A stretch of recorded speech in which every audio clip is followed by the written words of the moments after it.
Pisces, hi! Welcome to Mr. Queen PH at ito ang inyong weekly reading for August 28 to September 3, 2023. Pero bago tayo magsimula, promote ko lang ang aking mga power bracelets for manifestation of protection, healing, love, and money. So available yan sa Shopee at sa TikTok. I-check nyo na lang yung link sa description. Ayan. So Pisces, this is a general reading. Maari kayong makarelate, maaring hindi. Just take what resonates. Panoorin nyo rin ang inyong Sun, Moon, Rising, and Venus para sa iba pang mensahe. Meron tayong video na nagpapaliwanag tungkol doon. Link on the description. And thank you so much sa lahat ng sumusuporta dito sa ating channel. And just a reminder that you have the power to create your own reality. So gamitin nyo lamang ang reading na to bilang gabay. Okay, so let's see, Pisces. August 28 to September 3, you have the moth. And then, you have the seashell. So, itong moth, this is about your intuition. This is also about clarity and reliability. So, pagiging independent, no, na alam mo sa sarili mo na sarili mo yung number one na maaasahan mo. And also, maaring ngayon, meron kang mga spiritual messages na na natutuklasan ngayon na you really need to do something about yung mga plano mo sa buhay na hindi mo pinapansin ng mga nakaraan. So ngayon, maaring mas lalo nagiging malinaw sa iyo yung landas na dapat mong tahakin and kung ano yung dapat na you should finally take action. Okay? And then ito namang seashell, this is about your spiritual growth, your evolution, mas lalo ka nagiging stable, mas lalong nagiging lumalakas yung iyong paniniwala sa sarili mo, yung lakas ng loob mo.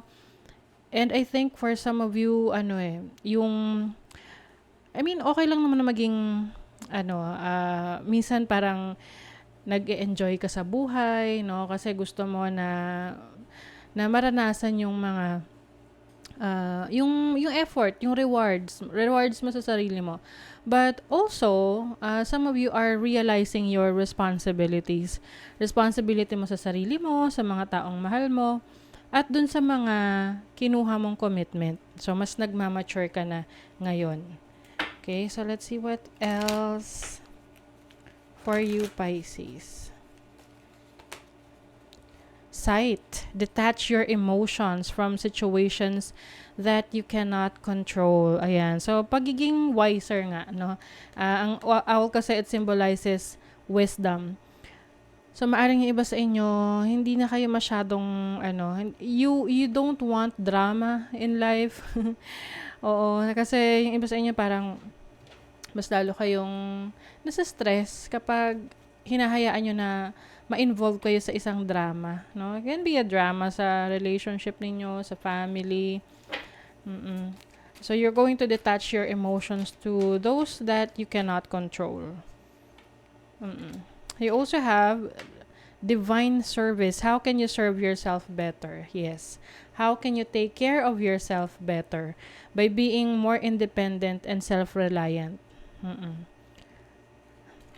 So ngayon, iniisip mo kung paano mo mas mapapangalagaan yung sarili mo na hindi mo na kailangang umasa sa iba. So there's independence for you, Pisces.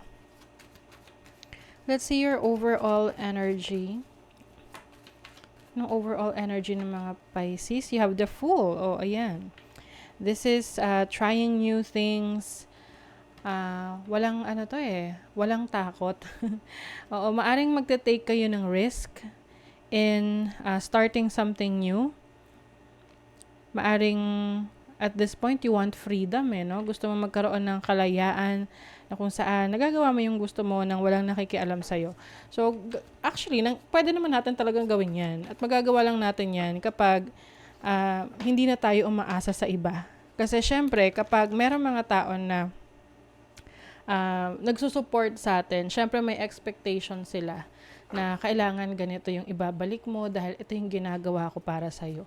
So, yung iba sa inyo, maaring hindi nyo nagagawa yung mga gusto nyong gawin kasi you feel like there are some limitations around you. So, ngayon, ang energy nyo is you want to break free, you want to be out there, no? Trying new things, free-spirited.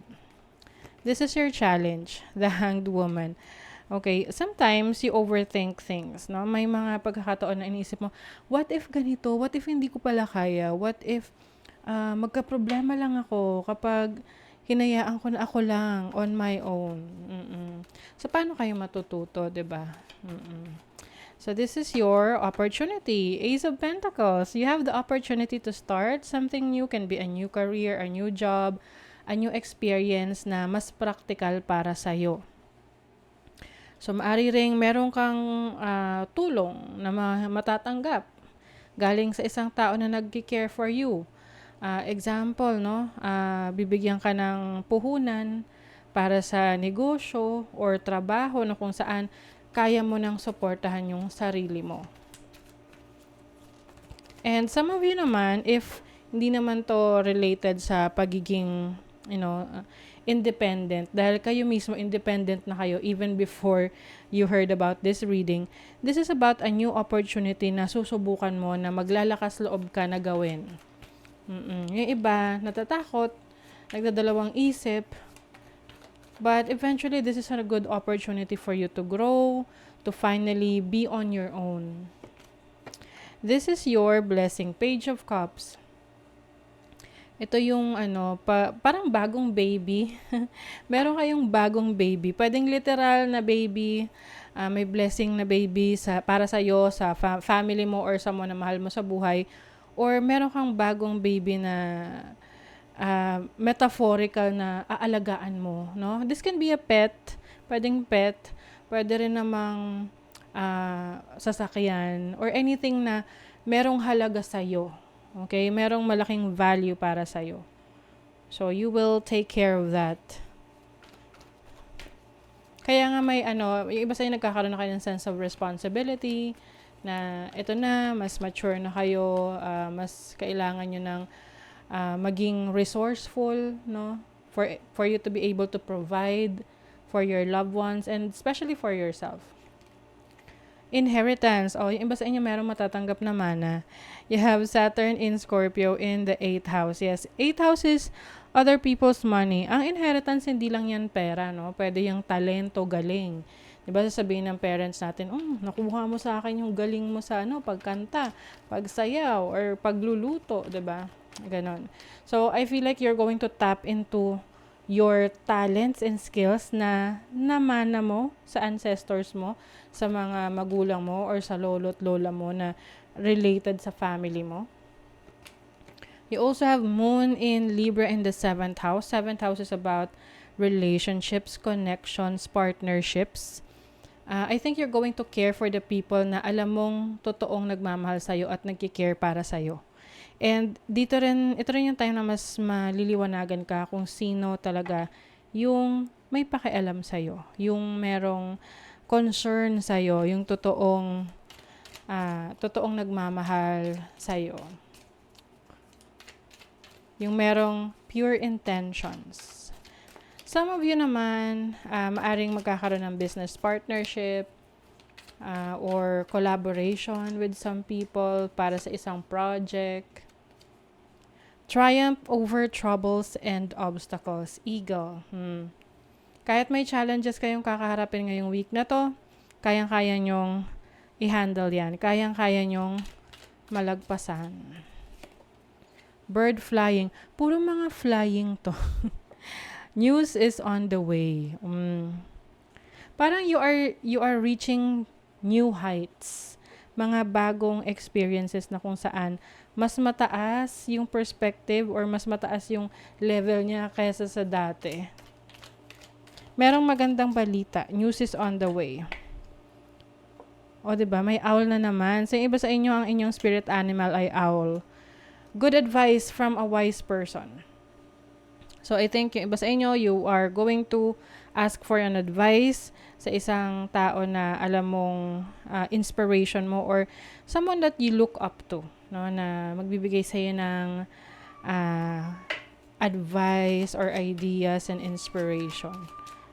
And then, Use your discernment and fortitude to achieve your goals and find a new rhythm. Yes, discernment and fortitude, lakas ng loob mo, tsaka yung judgment mo kung which path to take. Kumbaga, you are taking responsibility for your actions. Pay attention to your dream time. Messages of guidance are drifting in. So, yung iba sa inyo, yung mga signs, no, na hinahanap nyo, nasa panaginip nyo. So, pay attention to your dreams. Dahil maaring may mga clue dyan para ma-figure out nyo yung mga dapat nyong gawin. Okay? So, that is your reading, Pisces. Kung nagustuhan nyo ito, naka-resonate kayo, mag-comment kayo dyan, like, share, subscribe, para lagi kayong updated sa ating mga readings. Thank you so much, Pisces. See you again.